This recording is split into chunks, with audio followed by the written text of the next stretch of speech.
Bismillahirrahmanirrahim. Assalamualaikum warahmatullahi ta'ala wabarakatuh. Alhamdulillahi rabbil alamin. Wassalatu wassalamu ala rasulina Muhammadin wa ala alihi wa sahbihi ajma'in. Alhamdulillah. Wassalatu wassalamu ala rasulina Muhammadin wa ala alihi wa sahbihi ajma'in. Allahumma aghnina bil ilmi wa zayyinna bil hilmi wa akrimna bit taqwa wa jammilna bil afiyati ya arhamar rahimin. Rabbi shrah li sadri wa yassir li amri wahlul 'uqdatam min lisani yafqahu qawli. Rabbi yassir wa la tu'assir wa tammim bil khair wa bika nasta'in wa la haula wa la quwwata illa billahil 'aliyyil 'azim. Nawaitul i'tikaf sunnatan lillahi ta'ala. Yang saya hormati Tuan Imam, Tuan Bilal, barisan AJK Suara Al-Ansar dan juga muslimin muslimat dirahmati Allah Subhanahu wa taala. Saya minta maaf atas kelewatan tadi. Okey, alhamdulillah pada malam ni insya-Allah kita lihat satu ayat mengenai dengan Isra wal Mi'raj. Allah Subhanahu wa taala berfirman dalam suratul Isra, Subhanalladzi asra bi'abdihi laylan minal masjidil haram ilal masjidil aqsa alladzi barakna hawlahu linuriyahu min ayatina innahu huwas sami'ul basir. Isra, perjalanan Nabi daripada Masjidil Haram ke Masjidil Aqsa, sabit dalam Al-Quranul Karim dalam suratul Isra, satu ayat sahaja, dan mengingkari perkara Isra ini, perkara perjalanan malam Nabi daripada Masjidil Haram ke Masjidil Aqsa. Siapa yang mengingkarinya hukumnya kafir, kerana sabit jelas secara sharih, secara jelas dalam Quran. Berbeza dengan Mi'raj. Mi'raj perjalanan Nabi daripada langit pertama, kedua, daripada Masjidil Aqsa naik ke langit pertama sampai ke Sidratul Muntaha. Itu sabit dalam Quran juga dalam suratul Najmi, tapi tidak secara sharih, tidak secara jelas. Bila tidak secara jelas, mengingkarinya tidak jatuh ke tahap kufur ataupun kafir, cuma hukumnya adalah fasik. Untuk pengetahuan tuan-tuan muslimin muslimat dirahmati Allah Subhanahu wa taala,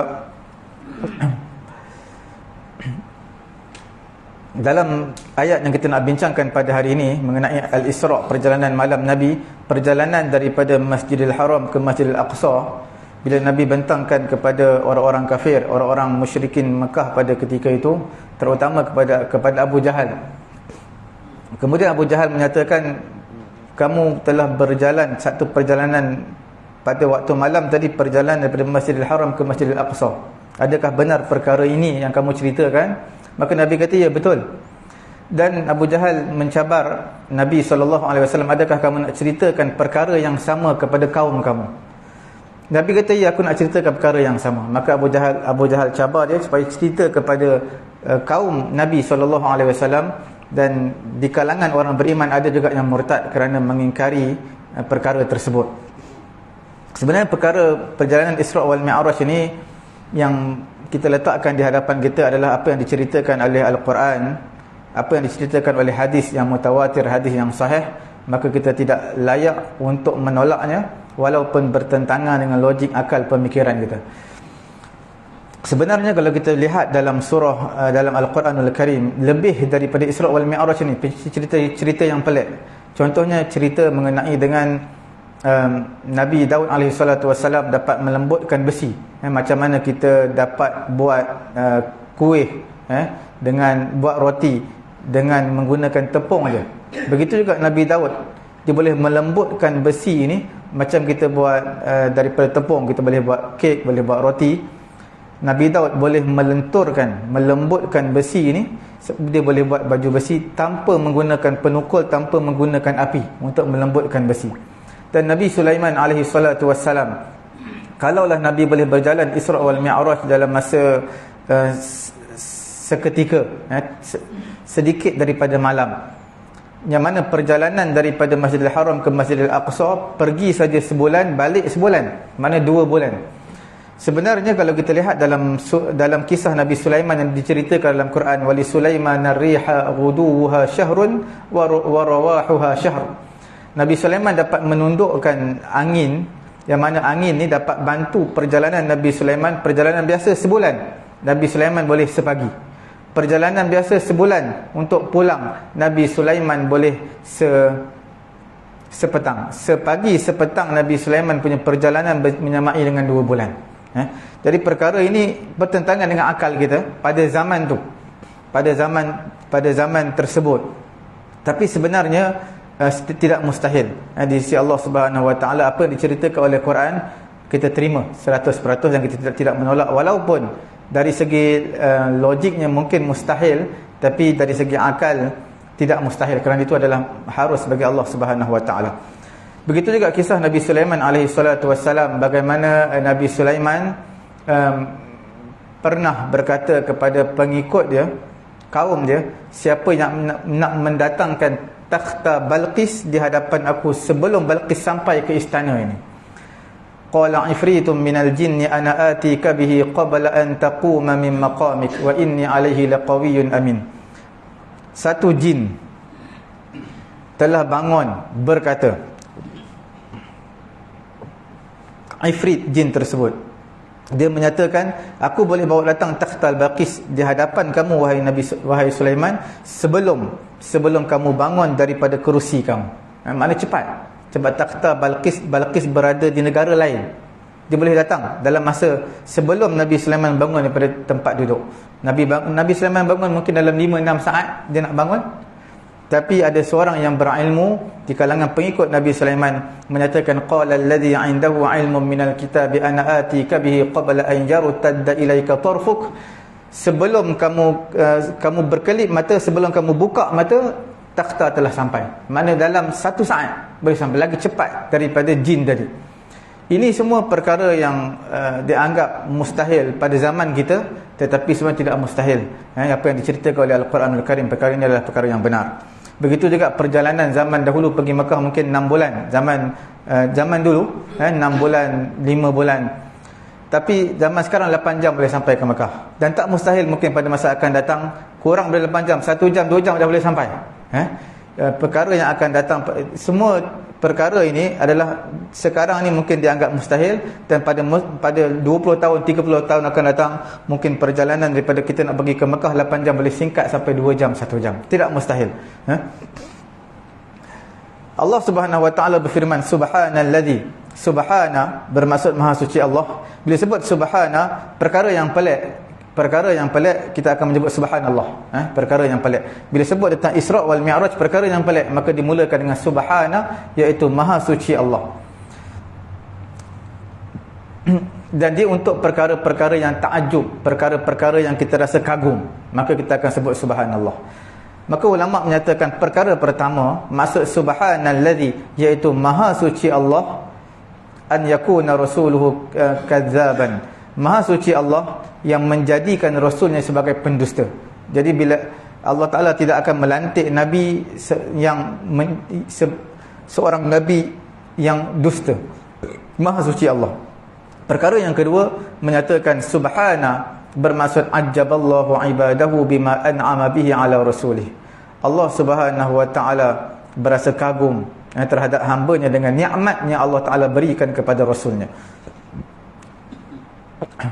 Imam Zamakhsyari menyatakan subhana ini seperti mana Osman. Osman subhana atas wazan yang sama dalam bahasa Arab lah.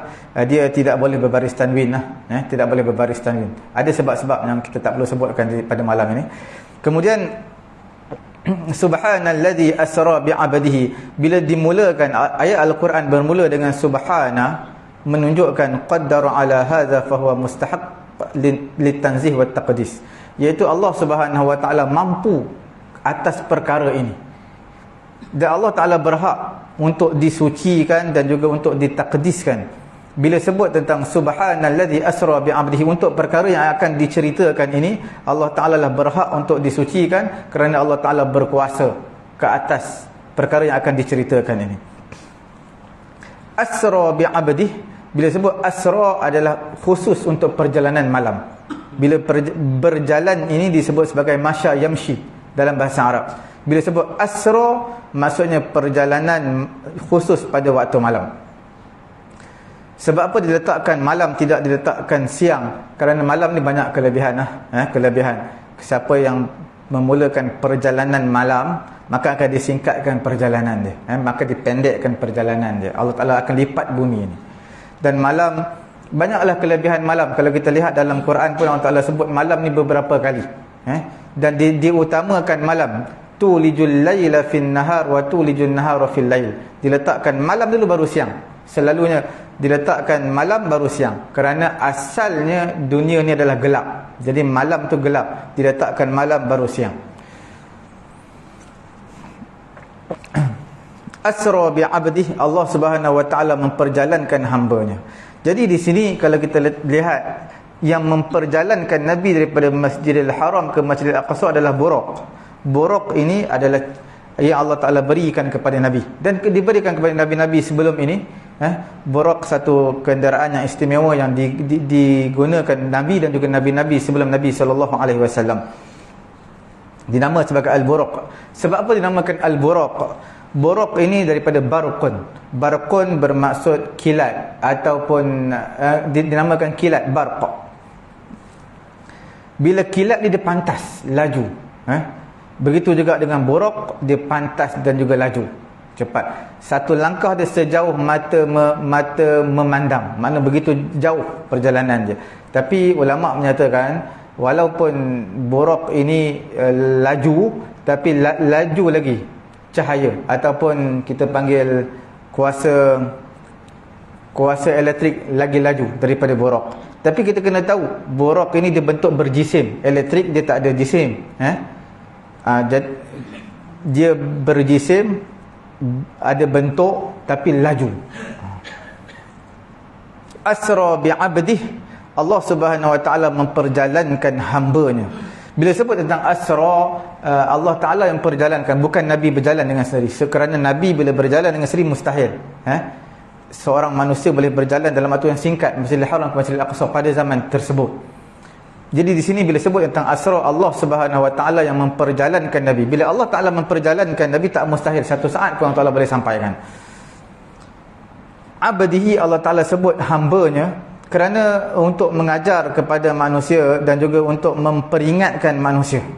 Berhati-hati, walaupun Nabi perlu dimuliakan, perlu diangkat Nabi, tapi jangan angkat berlebihan seperti mana orang Nasrani mengangkat Nabi Isa sebagai Tuhan. Jangan berlebihan seperti mana orang Yahudi mengangkat Uzair sebagai Tuhan. Nabi perlu dihormati, kerana dia seorang Nabi, tapi tak perlu angkat level terlampau tinggi seperti Tuhan. Dan abdihi, hamba-Nya, hamba Allah, bila disandarkan sesuatu kepada Allah, maknanya benda yang mulia.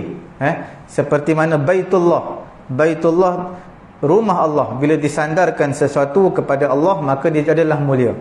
Dalam Quran menyebutkan, faqala lahum rasulullahi naqatallahi wa suqyaha. Faqala lahum fakazzabuhu fa'aqaruha fadamdama alaihim rabbuhum bidhanbihim fasawwaha. Sebelum ayat tu, faqala lahum rasulullahi naqatallah, unta Allah. Sebab apa disebutkan unta disandarkan kepada Allah? Kerana unta tu jangan kamu buat sebarangan. Bila mana unta Allah, bila kamu buat sebarangan, azab akan turun kepada kamu. Sebab itu kaum Nabi Saleh, mereka minta kepada Nabi Saleh unta. Bila diberikan unta, maka Nabi Saleh tentukan satu hari untuk umat dia minum di tempat minum tersebut, satu hari untuk unta. Mereka tidak boleh tahan. Takkan untuk unta satu hari punya minum. Mereka kena bergili-gili dengan unta. Mereka bunuh unta. Bila bunuh unta, azab turun. Faqala tamatta'u fi darikum salasata ayyam. Tunggu azab, tunggu diberi tempoh selama 3 hari, kemudian azab akan turun kepada mereka. Tuan-tuan muslimin muslimat dirahmati Allah Subhanahu wa taala, asra bi 'abdihi, Allah Taala memperjalankan hamba dia. Bila sebut tentang hamba, bila Allah Ta'ala nisbahkan manusia ini hamba Allah, mana satu kemuliaan.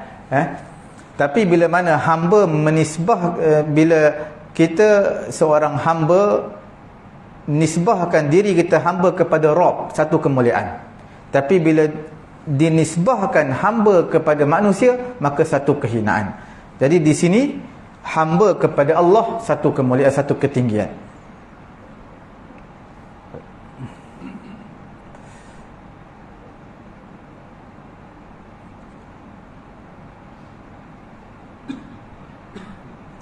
Dalam Al-Quranul Karim disebutkan kisah Bani Israel, Nabi Musa dan juga Bani Israel, mereka keluar. Bila Nabi Musa ditumbuk seorang kaum Qibti mati, jadi dia bawa keluar.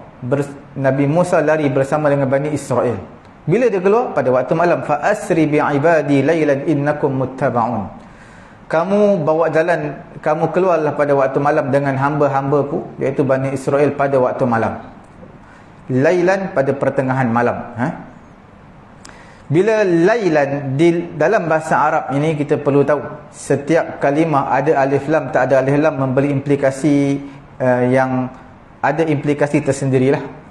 Bila al-laila dalam Quran sebut subhanallazi asra bi'abdihi lailan, tak sebut al-laila, kerana bila sebut tentang lailan tidak diletakkan alif lam, menunjukkan tempoh yang singkat, yang sedikit, masa malam yang amat sedikit, perjalanan malam daripada Mekah ke Syam. Syam ni mana ke Baitul Maqdis, sebab Syam ini dia luas lah, tapi telah dipecah-pecahkan. Jordan pun dipanggil Syam, Syria pun dipanggil Syam, Palestin pun dipanggil Syam, Lebanon pun dipanggil Syam.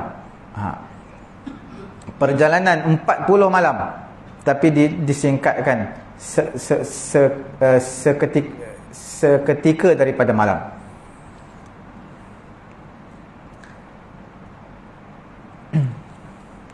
Minal masjidil haram lailan minal masjidil haram ilal masjidil aqsa. Bermula, min ada terjemah daripada. Min ini ada banyak terjemahan, bukan daripada je, bermula ataupun sebahagian, ataupun ada beberapa makna yang lain, banyaklah. Mungkin dalam 8 ke 10 makna min dalam bahasa Arab. Tapi di sini min bermaksud bermula. Bermula daripada Masjidil Haram. Sebab apa dinamakan masjid tu haram? Kerana haram ini adalah satu kerana kehormatan Masjidil Haram. Kerana kehormatan Masjidil Haram tu dinamakan sebagai haram. Ilal masjidil aqsa, kerana apa dinamakan masjid aqsa? Aqsa di mana hujung, sebab jauhnya Masjidil Aqsa daripada Masjidil Haram.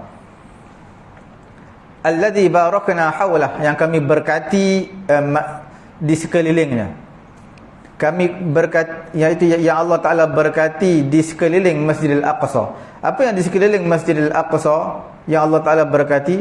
Berkati di sini ada keberkatan diniyah, ada keberkatan dunyawiyah. Keberkatan diniyah berbentuk keagamaan.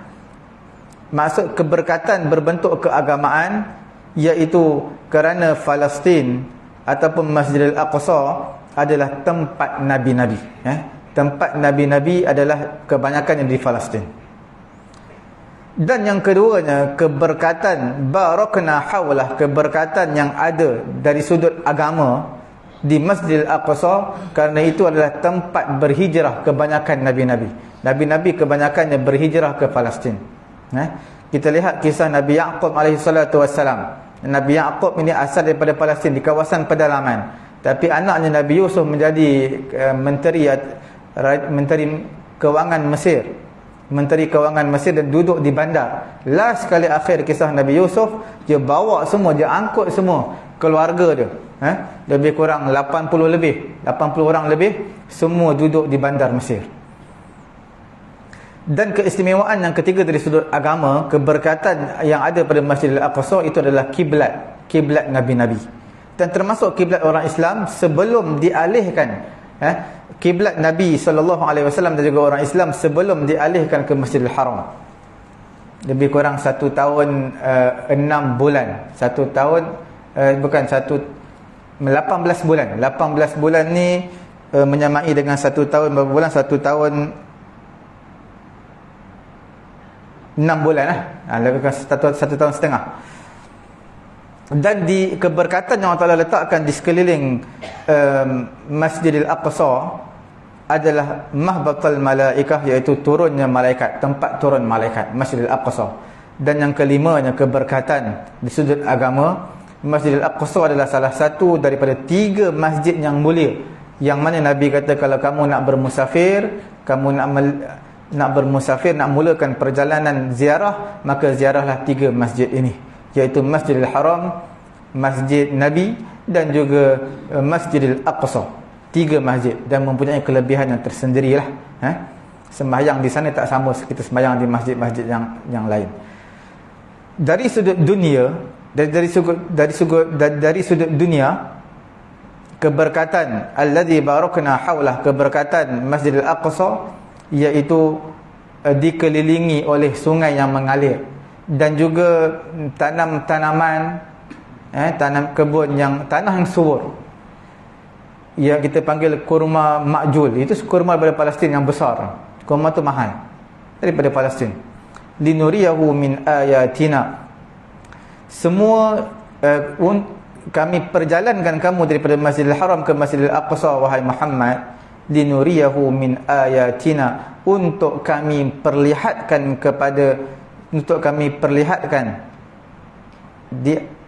sebahagian daripada tanda-tanda kebesaran Allah Subhanahu wa taala. Allah Subhanahu wa taala memperlihatkan kepada Nabi pada malam tersebut makhluk-makhluk Allah Subhanahu wa taala, keajaiban-keajaiban ciptaan Allah. Dan makhluk yang lain tak boleh lihat. Nabi sebelum daripada Nabi sebelum daripada Nabi sallallahu alaihi wasallam pun tak lihat perkara ini. Diberi lihat kepada Nabi sallallahu alaihi wasallam. Tapi disebutkan min ayatina, itu baru sebahagian daripada tanda-tanda kebesaran Allah, bukan semua. Innahu huwas samiul basir, sesungguhnya Allah Subhanahu wa taala itu Maha mendengar lagi Maha melihat. Maksudnya apa? Maha mendengar, iaitu Allah Subhanahu wa taala mendengar apa yang mereka jawab, orang-orang kafir ini, terhadap penceritaan kamu kepada mereka. Al-Basir, Allah Taala juga melihat apa yang mereka lakukan kepada kamu. Diletakkan linuriyahu min ayatina, Allah Taala perlihatkan kerana bila Nabi Mi'raj ni, linuriyahu min ayatina, bila Nabi Mi'raj,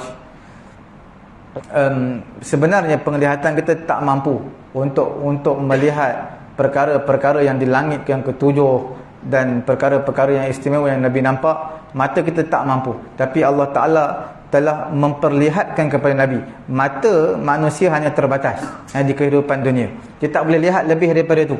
Tapi bila masuk ke alam lain, sampai ke langit yang ketujuh, sampai ke Sidratul Muntaha, maka Allah Ta'ala telah seperti Allah Ta'ala pakaikan mata yang lain lah kepada Nabi sampai dia boleh lihat.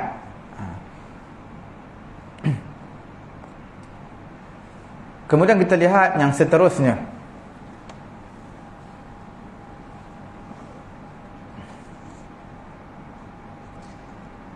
Dalam kisah Isra wal Mi'raj ini, Nabi SAW menjadi Nabi, menjadi imam kepada Nabi-Nabi keseluruhannya. Zahirnya kita menyatakan sembahyang tersebut adalah sembahyang sunat mutlak, bukan sembahyang fardu. Walaupun ada di kalangan ulama menyatakan itu adalah sembahyang isyak kerana perjalanan malam, ada yang kata sembahyang subuh sebab Nabi pulang daripada Mi'raj, sembahyang subuh berjemaah. Tapi yang zahirnya adalah solat sunat yang Nabi laksanakan adalah solat sunat mutlak. Sebenarnya tidak ada apa-apa implikasi apa-apa berlakunya jamaah pada solat sunat. Hukumnya harus saja, iaitu 2 rakaat Nabi SAW menjadi imam kepada Nabi-Nabi yang lain. Imam As-Subki menyatakan, berapa lamakah perjalanan Nabi daripada Masjidil Haram ke Masjidil Aqsa?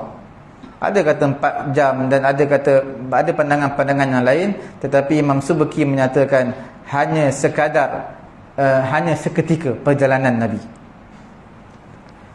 Diringkaskan ceritanya, perjalanan Nabi ni singkat kerana tak mustahil bagi Allah Ta'ala boleh memanjangkan masa yang pendek, boleh memendekkan masa yang panjang mengikut kehendak Allah Subhanahu wa taala.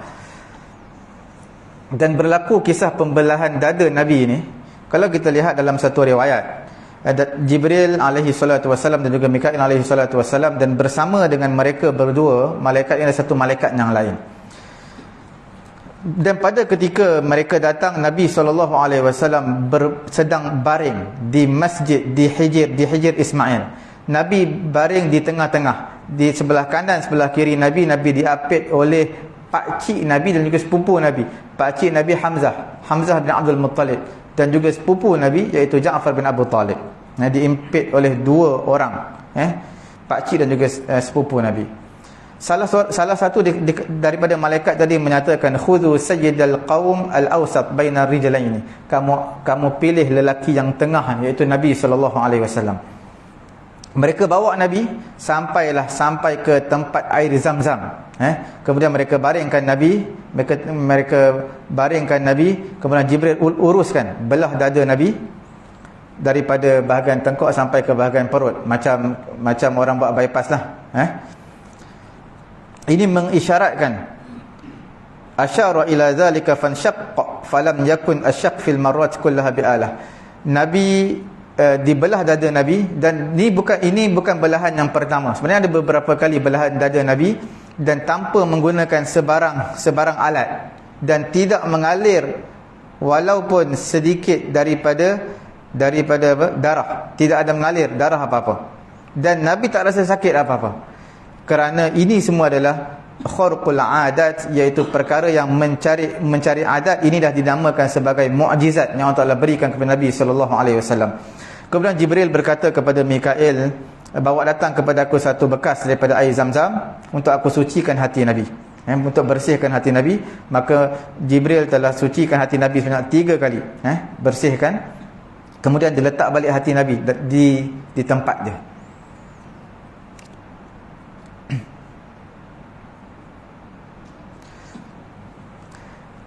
Berapa kali pembelahan dada Nabi alaihi salatu wassalam, maka ulama menyatakan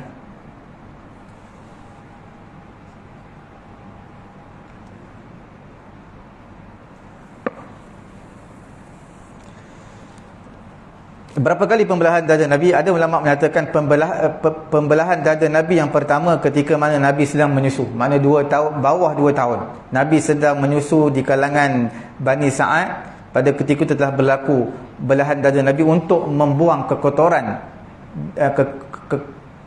hati Nabi. Kali yang kedua ketika umur Nabi 10 tahun, Nabi sedang bermain bersama-sama dengan anak-anak kabilah Bani Sa'ad. Pada ketika itu seorang budak-budak pada ketika itu mereka pulang, bagi tahu kepada siapa? Ibu susuan Nabi, Halimatus Sa'diyah. Dia bagi tahu Nabi ada orang sedang belah dada Nabi. Maka Halimah berasa terkejut sebab dia ingatkan ada orang nak bunuh Nabi. Peristiwa yang ketiga ketika di kebangkitan Nabi menjadi Nabi ketika umur Nabi 40 tahun.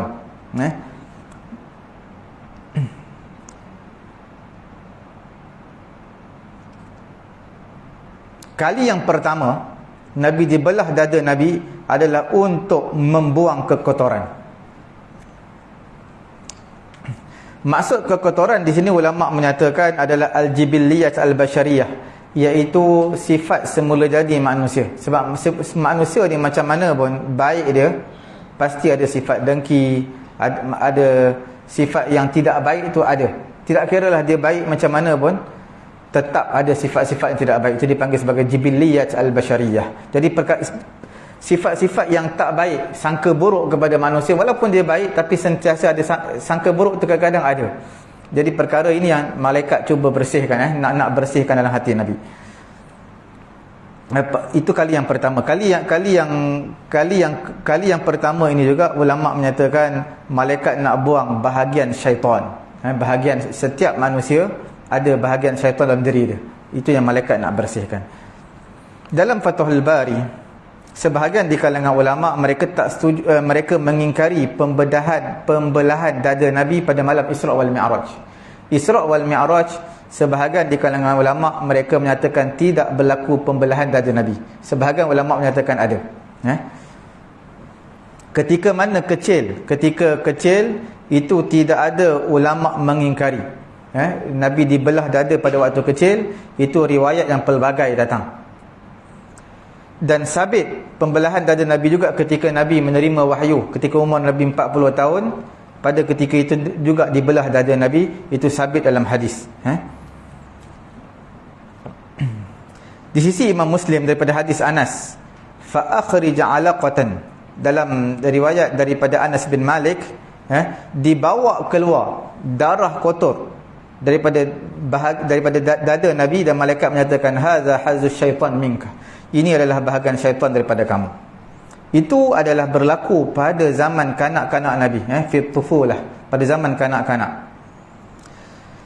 Bila mana telah sempurna akmalul ahwal minal ismah minasyaitan, bila mana dah tak ada bahagian syaitan dalam diri Nabi, umur Nabi 40 tahun, dibelah untuk kali yang kedua.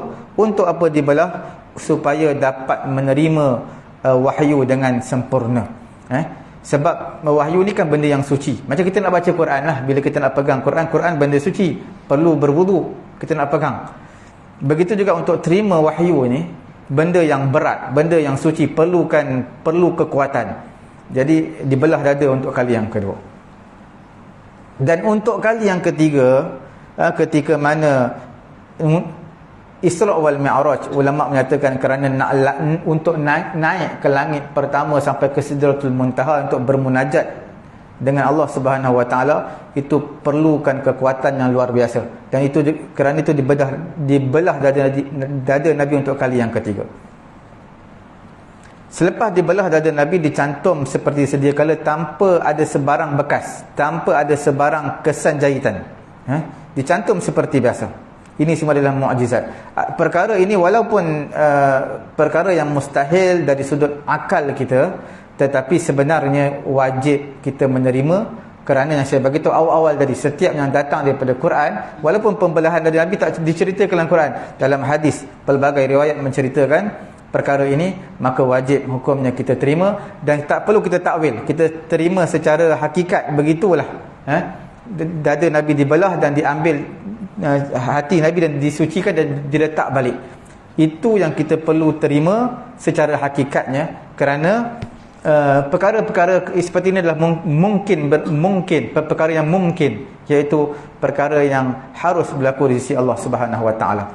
Cuma Dr. Buti dalam fiqh sirah, pendapat dia sedikit berbeza di kalangan ulama-ulama yang lain, ulama daripada Syria, yang mana berbeza sedikit pandangan dia. Dia menyatakan pembelahan dada Nabi yang berlaku kepada Nabi ini pada ketika umur Nabi ketika waktu kecil, Nabi bermain bersama dengan anak-anak kabilah Bani Sa'ad, datang malaikat belah dada Nabi, bukanlah kerana dada Nabi kotor, bukan hati Nabi kotor, tetapi itu dinamakan sebagai irhas. Irhas ini adalah tanda-tanda sebelum diberikan mukjizat kepada Nabi. Itu dipanggil nama apa? Irhas, satu term, iaitu sebelum datangnya diberikan mukjizat, maka dinamakan sebagai irhas, satu perkara luar biasa yang berlaku sebelum mukjizat diberikan kepada Nabi. Dan apa hikmah berlakunya pembelahan dada ini? Adalah istisal riddatus syar fi jismi rasul, iaitu bukanlah hikmah Imam Al-Buti menyatakan bukanlah hikmah dia untuk menghilangkan kekotoran, kejahatan dalam diri Nabi. Kerana kalau kita katakan nak menghilangkan kekotoran dalam diri Nabi, bermaksud Nabi ni bukan orang baik. Sebab tu nak bersihkan hati Nabi, sebab Nabi bukan orang yang baik, sedangkan Nabi orang yang baik. Jadi tak sesuai kita menyatakan malaikat datang untuk membersihkan jibilliyat al-bashariyah, kekotoran dalam hati Nabi, kerana dia seorang Nabi, sudah pasti dia orang yang baik.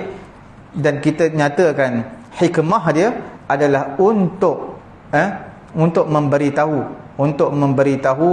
kepada manusia, iaitu dia bakal menerima wahyu dan juga persediaan untuk menerima wahyu.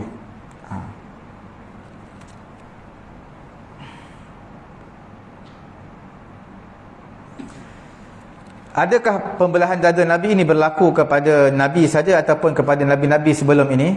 Maka Imam As-Suyuti menyatakan ini adalah perkara yang khusus kepada Nabi, tak diberikan kepada Nabi-Nabi sebelum daripada ini. Ini pendapat yang paling kuat. Pembelahan dada hanya berlaku kepada Nabi SAW dan tidak berlaku kepada Nabi-Nabi sebelum daripada ini.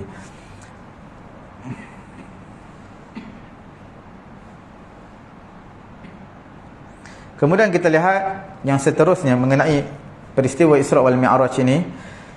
Syekh Muhammad Ghazali menyatakan buraq ini adalah perjalanan dia satu langkah sejauh mata memandang. Itu yang disebutkan oleh Syekh Al-Ghazali dalam kitab sirah dia, Fiqhus Sirah. Dan buraq ini kita nyatakan dia adalah besar sikit daripada himar, kecil sikit daripada bagal.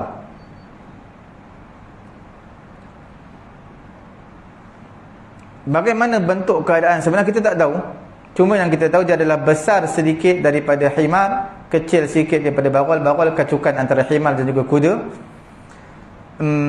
Hakikat gambarannya wallahu subhanahu wa ta'ala alam, Allah Ta'ala saja yang maha mengetahui. Nabi menaiki buraq. Nabi alaihi salatu wassalam bukan sekadar Nabi, fa wallahi ma raqiba misluh minal anbiya. Jibril berkata dalam satu riwayat, nanti dulu ya buraq, nanti dulu wahai buraq, fa wallahi demi Allah, ma raqibaka misluh minal anbiya. Tidaklah menaiki kamu seumpamanya daripada nabi-nabi. Nabi-nabi alaihi wassalatu wassalam, maksudnya nabi-nabi alaihi wassalatu wassalam mereka menaiki buraq sebelum daripada Nabi sallallahu alaihi wasallam. Cuma Imam An-Nawawi menyatakan yang menyatakan al-ishtirak, semua nabi menaiki buraq, perlu kepada nukilan yang sahih. Perlu kepada nukilan yang sahih. Adakah benar semua nabi-nabi menaiki buraq seperti Nabi sallallahu alaihi wasallam? Syekh Abdul Wahhab Asy-Sya'rani menyatakan Nabi sallallahu alaihi wasallam ketika Isra', perjalanan malam daripada Masjidil Haram ke Masjidil Aqsa, menaiki buraq. Dan Abdul Wahhab Asy-Sya'rani menyatakan Nabi Ibrahim alaihi salatu wasallam membawa isterinya Hajar, anaknya Nabi Ismail alaihi salatu wasallam, bawa ke Mekah adalah menaiki buraq. Nabi Ibrahim menunaikan haji dalam tarikh Al-Azraqi. Nabi Ibrahim menunaikan haji setiap tahun juga menaiki buraq. Dan Nabi SAW bila sampai saja ke Baitul Maqdis, maka Nabi akan ikat buraq tersebut di mana? Di pintu. Nabi akan ikat di pintu masjid. Imam An-Nawawi menyatakan dalam syarah Sahih Muslim, iaitu apa tujuan Nabi ikat ini? Nabi nak mengajar kepada umat al-akhdhu bil ikhtiyat, iaitu mengambil jalan berhati-hati, iaitu mengambil asbab. Walaupun buraq ni kalau Nabi tak ikat pun dia memang takkan lari, dia setia dengan Nabi.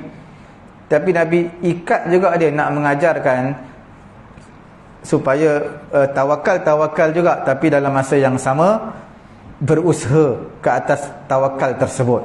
Mana pergantungan kepada Allah, tapi kena usaha. Kita parking motor lah, takkan nak tinggal kunci motor dalam tu. Kita cabutlah, nak cabutlah kunci motor, kita usaha. Tawakal lawannya adalah tawakal. Tawakal adalah berusaha kemudian berserah kepada Allah. Lawannya adalah tawakal. Tawakal ni tak ada usaha apa-apa. Dia berserah semata-mata kepada Allah Subhanahu wa taala.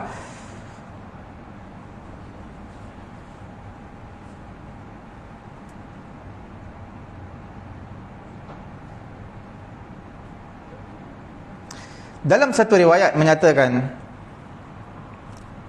dihidupkan nabi-nabi untuk Nabi sallallahu alaihi wasallam, hatta intaha ila Baitul Maqdis fa wajada fihi Ibrahim al-Khalil wa Musa wa Isa fi nafarin minal anbiya qad jumi'u lahu fa shalla bihim.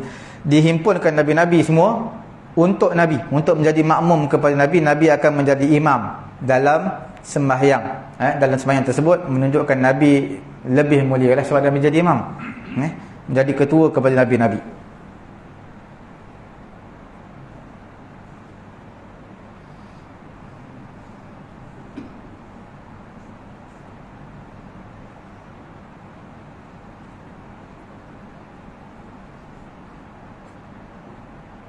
Kita tengok sikit lagi.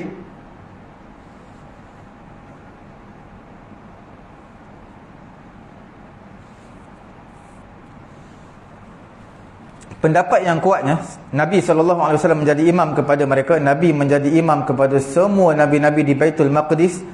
Bila Nabi jadi imam ni, ada ulama' menyatakan adalah sebelum naik Nabi ke langit yang pertama sampai ke Sidratul Muntaha, iaitu sebelum Mi'raj Nabi. Al-Hafiz Ibnu Katsir menyatakan Nabi menjadi imam di Baitul Maqdis sebelum Mi'raj dan juga selepas Mi'raj, dua-dua. Cuma hadis yang dia menyatakan di kalangan ulama ada yang mendakwa annahu ammahum fis sama', Nabi menjadi imam di langit, bukan di Baitul Maqdis. Tapi pendapat ini pendapat sebahagian di kalangan ulama lah. Tapi ada pelbagai riwayat mengenai Nabi menjadi imam kepada Nabi-Nabi, yang zahirnya adalah Nabi menjadi imam selepas pulangnya Nabi SAW, selepas pulangnya Nabi daripada Mi'raj. Falam yusalli fi Baitul Maqdis illa marra wahidah ba'da nuzulihi sallallahu alaihi wasallam, iaitu Nabi menjadi imam kepada Nabi-Nabi keseluruhannya bukan selepas daripada perjalanan Masjidil Haram ke Masjidil Aqsa, selepas Mi'raj, dan hanya sekali dia, bukan dua kali.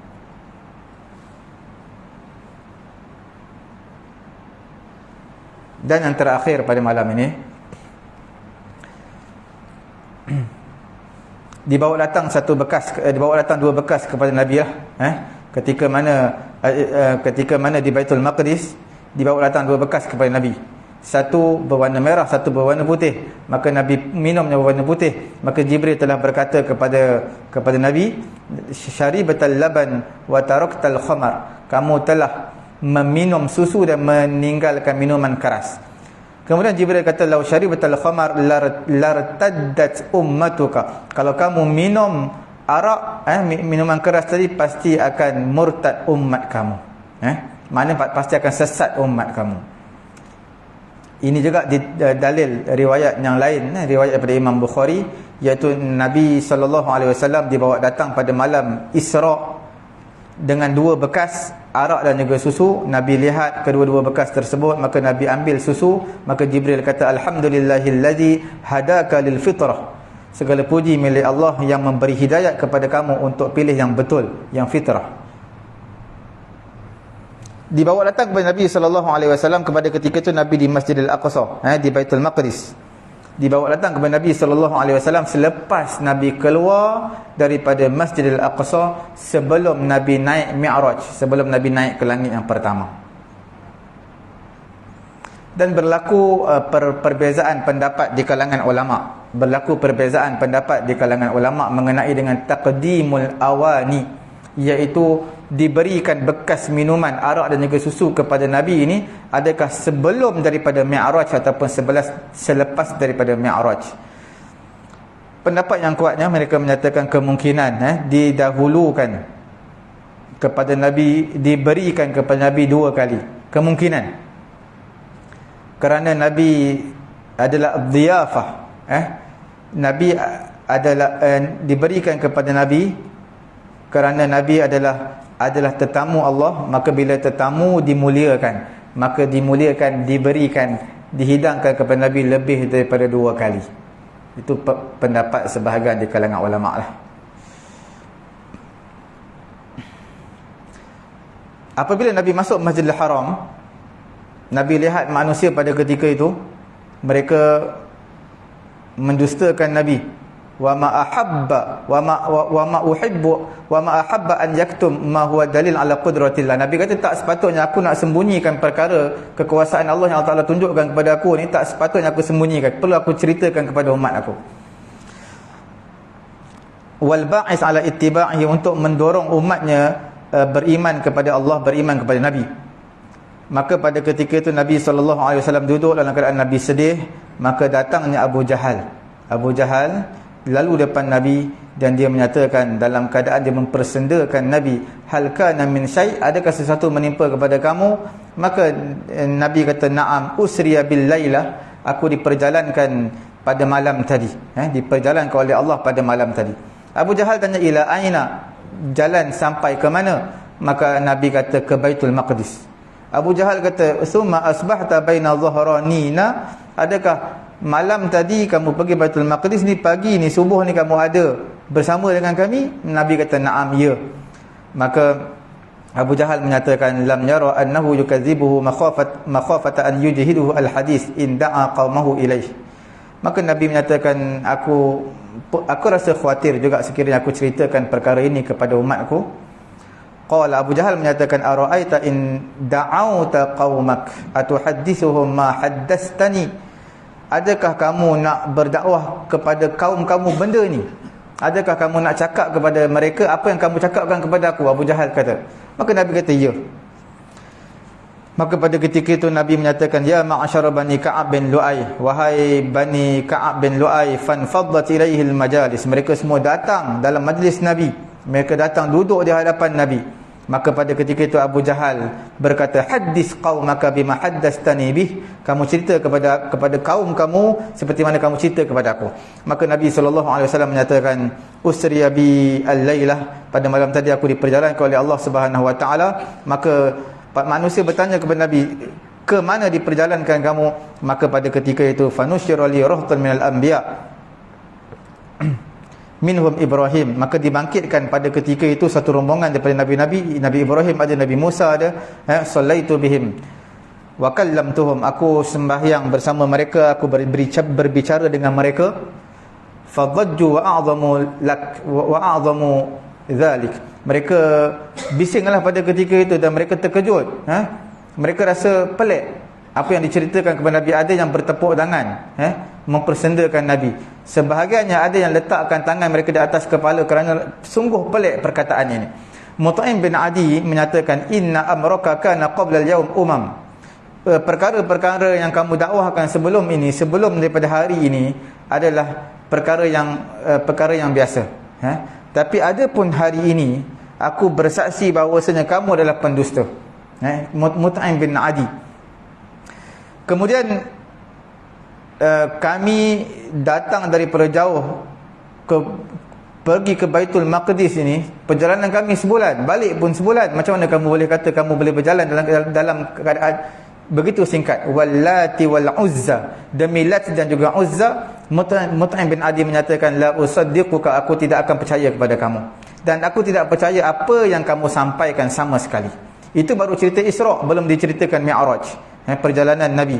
Ada yang di kalangan mereka minta untuk mereka Nabi sifatkan berapa tiang yang ada di Masjidil Aqsa dan berapa banyak apa yang ada di Masjidil Aqsa, kena cerita. Padahal kita duduk kat surau ni, kita tak tahu berapa banyak kipas yang ada kat surau, aircon ada berapa banyak, kita tak tahu. Tapi Nabi diminta untuk cerita, maka Allah Ta'ala pasang skrin